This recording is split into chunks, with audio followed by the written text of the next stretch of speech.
Ce que je vais essayer de faire aujourd'hui, c'est de présenter quelque chose d'un peu polémique.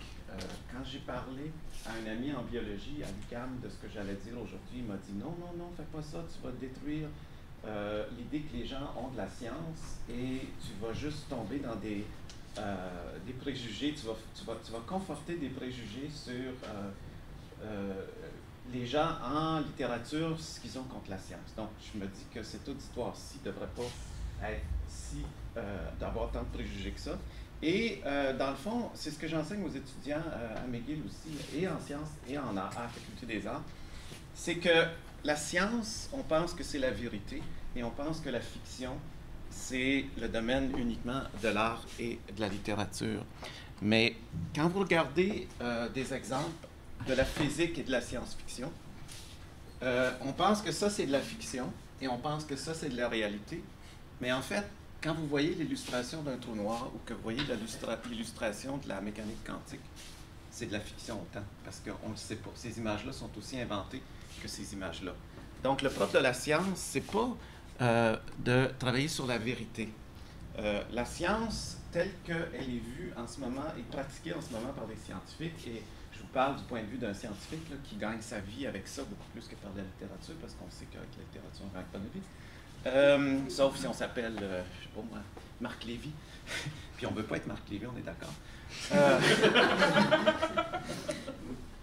C'est une méthode, la science, c'est pas la vérité. C'est une méthode, et c'est une méthode qui permet de faire des prédictions falsifiables. Les gens qui connaissent la philosophie de la science, l'épistémologie, vont tout de suite reconnaître Karl Popper dans cette façon-là de concevoir la science. Et on évalue ces prédictions-là de façon empirique. Si la science était la vérité, les théories scientifiques ne changeraient pas tous les 20 ans. C'est la simple preuve que ce n'est pas la vérité puisque ça change. Si c'était la vérité, ça ne changerait pas. Et il y a un consensus temporaire. Donc ça, c'est le concept de révolution scientifique. Il y a un consensus temporaire dans la communauté de spécialistes qu'il y a une façon d'expliquer l'ensemble des résultats empiriques et de mettre ça ensemble dans une théorie qui est celle qui nous semble la moins fausse à un moment donné, mais qui peut ensuite changer. Et donc, on ne s'approche pas nécessairement de la vérité. On ne le sait pas à quel point on s'approche de la vérité. Ce qu'on sait, c'est qu'on s'éloigne probablement de la fausseté. Et quand j'enseigne aux étudiants à McGill, je leur dis, c'est le principe des hommes en noir, Men in Black.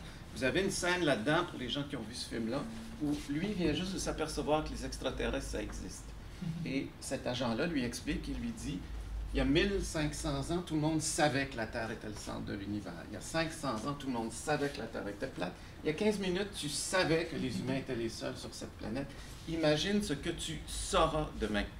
Pour moi, c'est ma devise, ça. Imagine ce que tu sauras demain. Donc, la science n'explique pas la vérité. Dans mon domaine, voici mon domaine de recherche. Je vais vous montrer un exemple du genre de choses sur lesquelles je travaille. Et ça, c'est un exemple de comportement intelligent. Mon domaine de recherche en sciences, c'est l'évolution de l'intelligence. Vous avez ici une corneille qui est en Israël, et je ne sais pas si on voit bien ce qu'elle est en train de faire. Tout le monde voit ce qu'elle est en train de faire?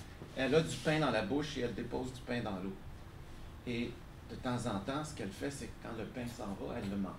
Donc, c'est l'équivalent de quelqu'un qui pêche et qui mange le verre quand le poisson ne mord pas. Alors, devinez ce qu'elle est en train de faire en ce moment. Vous allez voir vers la fin du vidéo.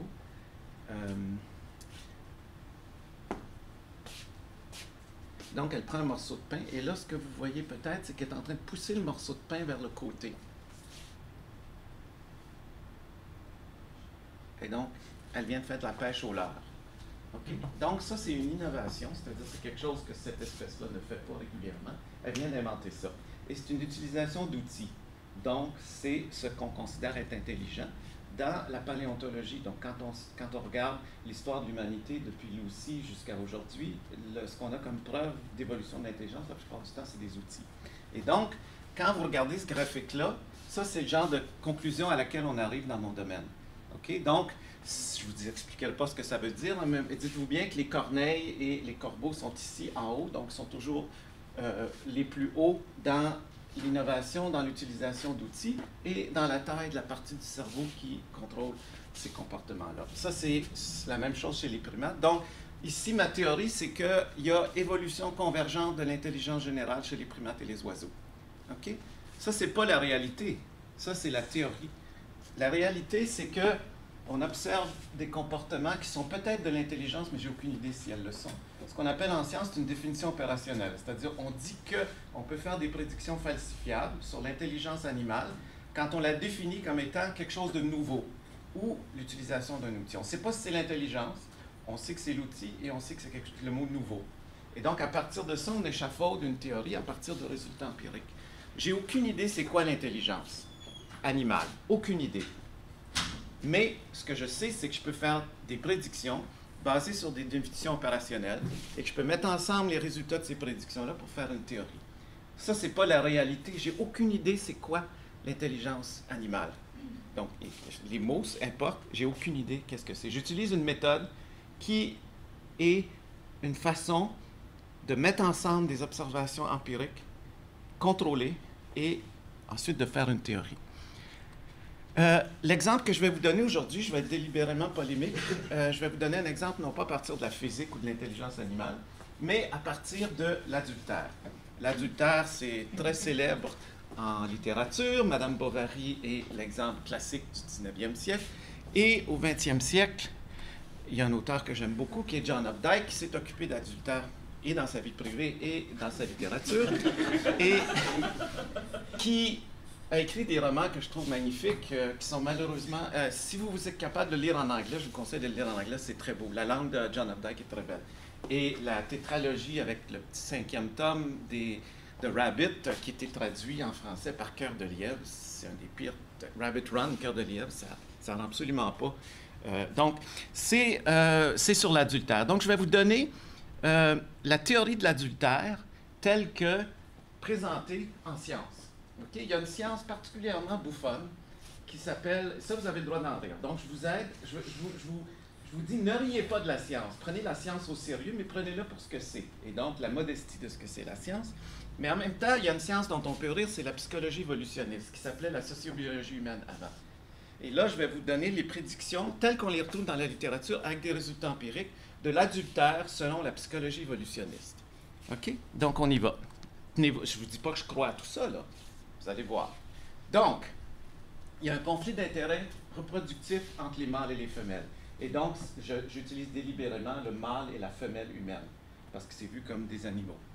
Le mâle a plus d'intérêt que la femelle à augmenter la quantité de ses partenaires reproductifs.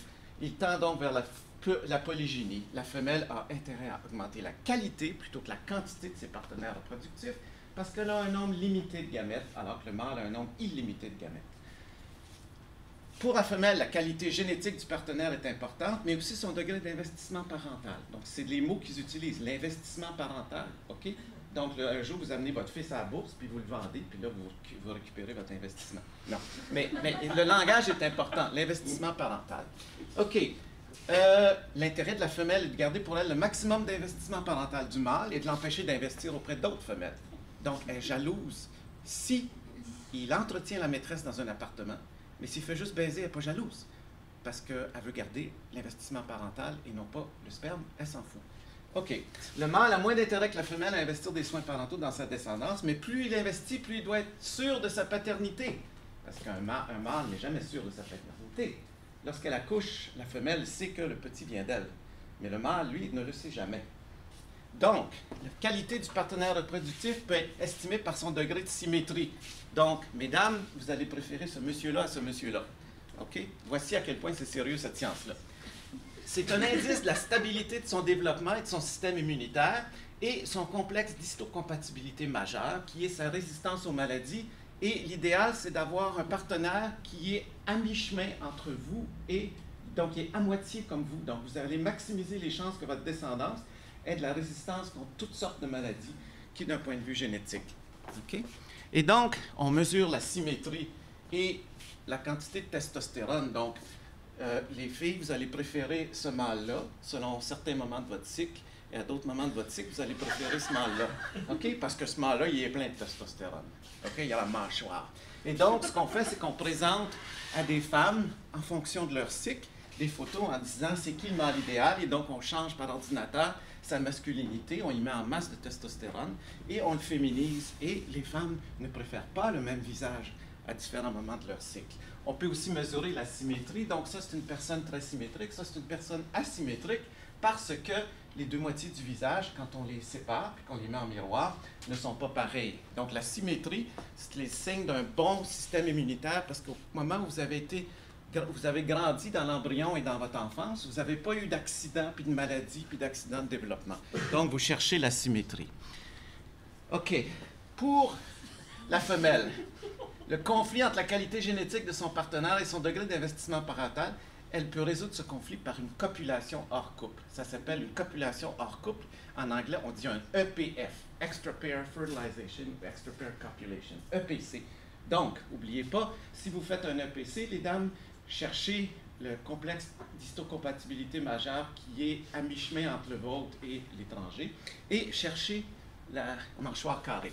Et il y a une façon de détecter l'histocompatibilité, c'est par l'odeur. OK? Donc, la femelle cherche un mâle qui a des qualités génétiques élevées, mais elle cherche aussi à ne pas perdre l'investissement parental de son mâle monogame. Et les copulations hors couple, avec le meilleur rapport coût-bénéfice, sont celles qui se font en secret pendant l'ovulation, avec un mâle symétrique qui a des taux de testostérone élevés. Okay? Les mâles se trouvent dans une situation de compétition de sperme. Donc, quand elle revient de sa copulation hors couple, que doit faire le mari? Il est en situation de compétition de sperme. Donc, s'il investit, il a intérêt à surveiller sa femelle pendant sa période d'ovulation. Non, tu sors pas soir, chérie. Et gagner la compétition de sperme. OK? Donc, ça, c'est les prédictions. Donc, dites-moi si c'est la vérité, ça. Dites-moi si la science, c'est la vérité. OK? Je la ridiculise délibérément. Et l'ennemi, ce n'est pas Richard Dawkins, qui était mon superviseur de postdoc, comme notre modérateur le dit. Ça, c'est des livres qui n'ont pas la stupidité de la psychologie évolutionniste. Okay? C'est des très bons livres. Vous pouvez croire, vous ne pouvez pas croire, vous pouvez être choqué. Si vous êtes croyant, vous êtes choqué par ce livre-là.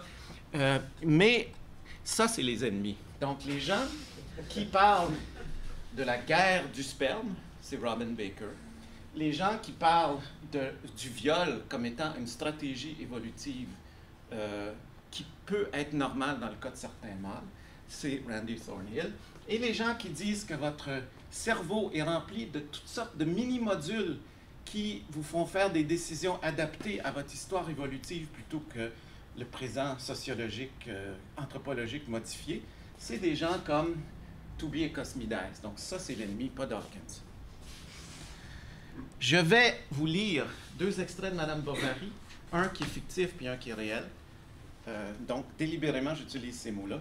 OK? Donc, ça, c'est un extrait du procès qu'ils ont fait à Flaubert. Et donc, c'est l'extrait qui est utilisé par l'avocat impérial, M. Ernest Pinard. Alors, M. Ernest Pinard dit, il prend la scène où Emma valse avec le vicomte dans le grand party. Alors, je vais vous lire deux extraits. Vous allez me dire lequel est de la fiction et lequel est la vérité. Ils commencèrent lentement, puis allèrent plus vite. Ils tournaient. Tout tournait autour d'eux, les lampes, les meubles, les lambris et le parquet, comme un disque sur un pivot. En passant auprès des portes, la robe d'Emma, par le bas, s'ériflait au pantalon. Leurs jambes entraient l'une dans l'autre. Il baissait ses regards vers elle. Elle levait les siens vers lui. Une torpeur la prenait. Elle s'arrêta. Ils repartirent et d'un mouvement plus rapide, le vicomte l'entraînant, disparut avec elle jusqu'au bout de la galerie où, haletante, elle faillit tomber et, un instant, s'appuya la tête sur sa poitrine. Et puis, tournant toujours, mais plus doucement, il la reconduisit à sa place. Elle se renversa contre la muraille et mit la main devant ses yeux. Alors, Ernest Pinard, l'avocat, trouve ça tellement vrai, il dit « Je sais bien qu'on valse un peu de cette manière, mais cela n'en est pas plus moral. » Donc, Ernest Pinard nous dit que c'est ça la vérité. Donc, je vais vous réécrire la scène en psychologie évolutionniste. Emma ovulait. Elle s'étonna de trouver si désirable la mâchoire carrée du vicomte, elle qui ne l'aurait même pas remarqué la semaine dernière. Elle appuya son visage sur la poitrine de son cavalier et fut tout de suite enivrée par l'odeur de sa sueur, à la fois si familière et si étrange. Elle imagina le fils qu'il lui ferait, parfaitement symétrique et résistant à toutes les maladies. Du fond de la salle de bal, Charles regardait Emma danser. Il était blême de jalousie. Cette nuit-là, il la prendrait, de force s'il le fallait, pour chasser d'elle toute trace de cette soirée. Il sentit sa semence monter, décuplée. La pamoison d'Emma, si ostentatoire dans les bras de son cavalier, le laissait froid. C'était l'horreur de retrouver un jour les traits carrés du vicomte dans le visage de sa fille qui le bouleversait. Donc, quelle est la réalité, quelle est la fiction? Donc, faire de la fiction à partir de la soi-disant vérité de la psychologie évolutionniste, c'est bouffon. Donc, ce que je vous dis, c'est que la description d'une situation faite par la littérature est plus vraie que la description d'une situation qui utilise les données scientifiques.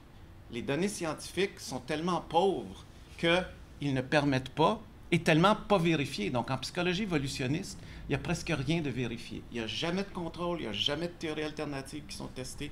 Dans mon domaine, je m'occupe de dire si oui ou non un poulet est plus stupide qu'une corneille. Il n'y a pas de poulet, il n'y a pas de mouvement de libération des poulets. Il y en a un, là, probablement du colonel Sanders, là, mais il n'y a pas de mouvement de libération des poulets qui dit c'est dégueulasse ce que Lefebvre dit, c'est raciste. C'est pas vrai qu'on est moins intelligent. Quand vous avez le Dr. Mayou qui dit que les Noirs sont moins intelligents, ça a évidemment des conséquences. Nous, dans notre domaine, on fait très attention de ne pas faire de simplification et de ne pas présenter des résultats qui n'enlèvent pas toutes les autres possibilités, même s'il n'y a aucune conséquence politique, aucune conséquence sociale, aucune conséquence économique. Ces gens-là ne font jamais attention. Donc, ce que je veux vous dire, c'est que la science ne représente pas la vérité. Elle représente un consensus empirique temporaire. C'est déjà énorme, c'est déjà beaucoup. Je ne suis pas en train d'être anti-scientifique et je ne veux pas que vous soyez anti-scientifique, mais ce n'est pas la vérité. On ne s'occupe pas de la vérité. On s'occupe de... ce qu'on fait, c'est qu'on développe un consensus empirique. Donc, on n'a pas à l'opposer au concept de fiction en littérature parce que la fiction littéraire dit des choses et est un mode de connaissance. L'art et la littérature sont un mode de connaissance. La méthode scientifique produit des résultats empiriques qui n'expliquent qu'une petite partie du réel. En classe, je dis toujours à mes étudiants à la fin du cours, à la fin de l'année, quelle proportion du réel pensez-vous de ce qu'on vit, de l'expérience, puis là j'inclus la réalité physique, la réalité intérieure humaine, quelle proportion la science à ce stade-ci, de ce que vous connaissez de la science, quelle proportion de ce que vous vivez est-ce que la science explique? Le consensus, c'est autour de 25 %. OK? C'est sérieux, c'est 25 %. Mais qu'est-ce qu'on fait avec le 75 qui reste? Il y a des gens qui vont chercher la religion pour le 75, il y a des gens qui vont chercher des pseudosciences pour les 75. J'ai des amis artistes qui disent « Ouais, mais tu sais, il y a peut-être une énergie dans l'univers qui fait que... » Je leur dis « Vous êtes plus scientifique que moi parce que vous cherchez tellement d'explications que vous êtes prêts à avoir de la pseudoscience. » Alors que moi, je me satisfais du 75 % que je ne sais pas, puis je me dis « Aucune idée. Aucune idée. » Réduire le réel à ce que la science peut expliquer, c'est un appauvrissement de l'expérience humaine. Créer des pseudosciences pour augmenter la part du réel expliqué n'ajoute rien, et je crois que la psychologie évolutionniste est une pseudoscience.